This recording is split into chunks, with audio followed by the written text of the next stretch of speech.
दोस्तों, आदाब, सलाम, नमस्कार। आप देखना शुरू किए हैं आई4जी टीवी नेटवर्क। मैं हूं इंतजारुल हक। आज के इस खास वीडियो शो में हम बात करेंगे ममता बनर्जी की रणनीतियों के बारे में। पश्चिम बंगाल के मुख्यमंत्री ममता बनर्जी द्वारा सुप्रीम कोर्ट में दलील दिए जाने के बारे में। सियासी गलियारों से लेकर आम व खास के बीच एक खास तरह की चर्चाएं अभी हो रही है। एक खास तरह की बहसें लगातार की जा रही है। सियासी सवाल भी पूछे जा रहे हैं। सवाल यह कि सुप्रीम कोर्ट में दलील खुद देने के फैसले के पीछे की ममता बनर्जी की रणनीति क्या है? किस तरह का संदेश उन्होंने दिया है और इसका क्या असर आगामी विधानसभा चुनाव पर पड़ेगा? दोस्तों, टू द पॉइंट हम आपको बताने जा रहे हैं। आप ध्यान से सुनिएगा, समझिएगा और ममता बनर्जी की इस रणनीति के बारे में क्या समझ रखते हैं, आप अपना अनुभव भी कमेंट बॉक्स में जरूर साझा कीजिएगा। इसी साल पश्चिम बंगाल में विधानसभा चुनाव होने वाला है। चुनाव को ले सियासी पारा चढ़ा हुआ है। टीएमसी व बीजेपी आमने सामने है। चुनाव से ठीक पहले मुख्यमंत्री ममता बनर्जी मतदाता सूची के विशेष गहन पुनरीक्षण यानी एसआईआर के मुद्दे को लेकर राजधानी दिल्ली में मोर्चा खोल दिया है। सुप्रीम कोर्ट में खुद मौजूद रहने से लेकर चुनाव आयोग के साथ बैठक तक ममता बनर्जी ने इन 3 दिनों में जोरदार तरीके से केंद्र सरकार को घेरा। ममता बनर्जी की छवि संसद से लेकर सड़क तक संघर्ष करने वाली नेता के रूप में रही है, लेकिन बुधवार को वह सुप्रीम कोर्ट में जजों के सामने दलील देती दिखी। पूरे देश ने देखा, समझा भी। दिल्ली में एसआईआर का मुद्दा जिस तरह से अदालत से लेकर चुनाव आयोग तक उछाला, उसे एक संदेश व टीएमसी की एक अहम रणनीति के रूप में देखा जा रहा है। कहा यह भी जा रहा है कि ममता बनर्जी लड़ाई किसी भी स्तर पर लड़ सकती हैं, लड़ती भी हैं। ममता बनर्जी की यह राजनीतिक शैली रही है कि टकराव का मोर्चा खुद संभालती हैं, चाहे लड़ाई किसी संस्थान से हो या फिर पार्टी से। ममता बनर्जी के इस रुख को विपक्षी पार्टियां भले ही ड्रामाबाजी कहती हैं, लेकिन सुप्रीम कोर्ट में उनकी मौजूदगी को लेकर सबसे अधिक चर्चाएं हो रही है।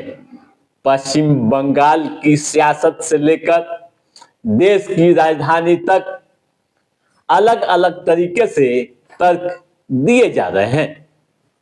दोस्तों, अपनी दलील में ममता बनर्जी ने कहा कि 2005 कि मतदाता सूची को ही आधार बनाया जाना चाहिए और 2026 के चुनाव से पहले किसी नए प्रयोग से बचना चाहिए। उन्होंने कहा कि मामूली गलतियों के आधार पर लोगों का नाम वोटर लिस्ट से नहीं हटाया जाना चाहिए।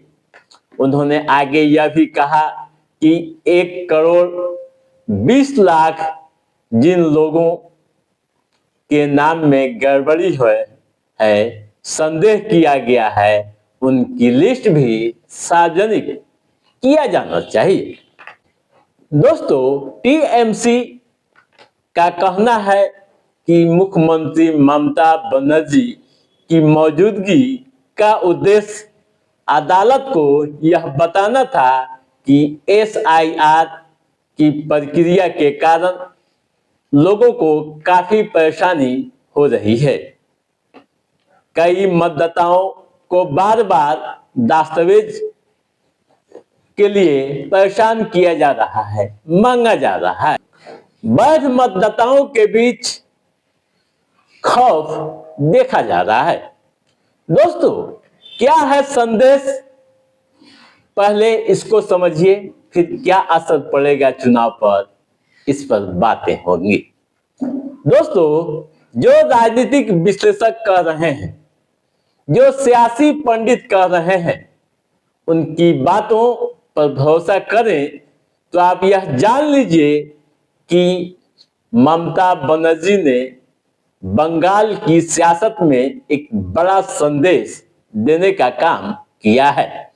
यानी एसआईआर का विरोध कई दलों ने किया, लेकिन इस मुद्दे पर सड़क से लेकर राष्ट्रीय स्तर तक ले जाने की कोशिश केवल टीएमसी यानी ममता बनर्जी ने ही की।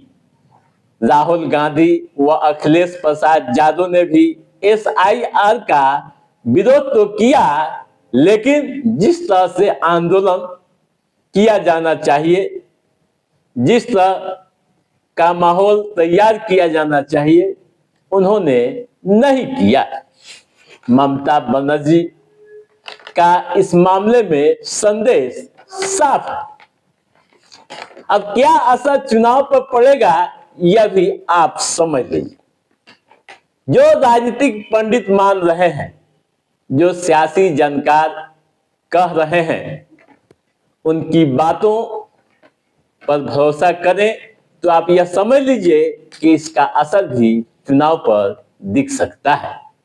यानी इस कदम से राष्ट्रीय स्तर पर ध्यान खींचा है। दिल्ली में अपनी दलील रखने के बाद एसआईआर से परेशान लोगों की सहानुभूति हो सकती है। ममता बनर्जी एक प्रतिनिधि नेता के रूप में उभरी हैं। कहा यह भी जा रहा है कि अल्पसंख्यक समुदाय के बीच समर्थन जुटाने में मदद मिल सकती है। यह भी जानकार कह रहे हैं कि ममता बनर्जी यह दिखाने की कोशिश की है कि वही एकमात्र नेता हैं जो इन मुद्दों को उठाकर समाधान करा सकती हैं। दोस्तों, पश्चिम बंगाल की राजनीति में सार्वजनिक प्रदर्शन व राजनीतिक प्रतीकों की भूमिका लंबे समय से महत्वपूर्ण रही है। बीजेपी भले ही इसे ड्रामा कहती है, लेकिन पश्चिम बंगाल की जनता राजनीतिक प्रदर्शन को स्वीकार करती है। यह प्रदर्शन राज्य की राजनीति में लोगों को लामबंद करने का काम करती है।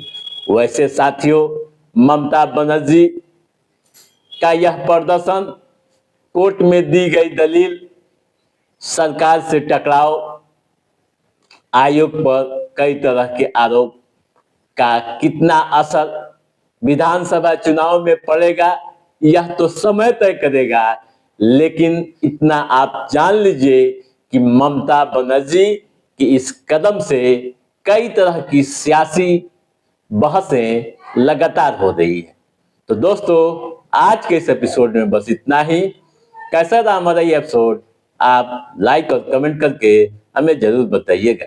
यदि आपने हमारे चैनल को सब्सक्राइब नहीं किया है तो सब्सक्राइब भी कीजिएगा, ताकि इस तरह की महत्वपूर्ण राजनीतिक गतिविधियों से संबंधित जो भी कोई अपडेट हो उससे हम समय समय पर आपके बीच पहुंचाते रहेंगे। तब तक आप अपने दोस्त को दीजिए इजाजत। नमस्कार।